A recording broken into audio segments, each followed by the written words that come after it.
நம்ம இன்னைக்கு ஒரு குட்டி கதை பார்க்க போறோம். தலைப்பு முதலையும் நரியும். ஒரு காலத்தில் ஒரு புத்திசாலி நரி ஒன்று ஆற்றின் அருகில் வாழ்ந்து வந்தது. அதே ஆற்றில் ஒரு பேராசையான முதலையும் வாழ்ந்தது. ஒரு நாள் நரி ஆற்றங்கரையில் தண்ணீர் குடித்துக் கொண்டிருந்தது. அதை பார்த்த முதலை, இந்த நரியை பிடித்தால் எனக்கு நல்ல உணவு கிடைக்கும் என்று நினைத்தது. அதனால் முதலை அமைதியாக நெருங்கி வந்து நரியின் காலை பிடித்தது. நரி பயந்தது, ஆனால் அமைதியாக இருந்து உடனே ஒரு யோசனை செய்தது. நரி சிரித்துக்கொண்டு, அட முட்டாள் முதலையே, நீ என் காலையே பிடித்திருக்கிறாய், என்னை அல்ல, நான் இங்கே இருக்கிறேன் என்றது.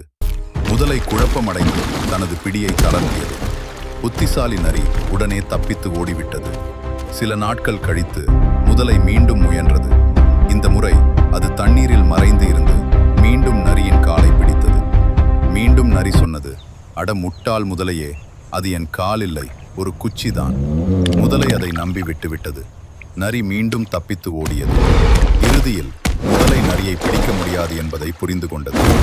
அதற்கு பிறகு அது ஒருபோதும் நரியை பிடிக்க முயற்சி செய்யவில்லை. கற்றுக்கொள்ள வேண்டிய பாடம்: அறிவு வலிமையை விட பெரியது. நன்றி.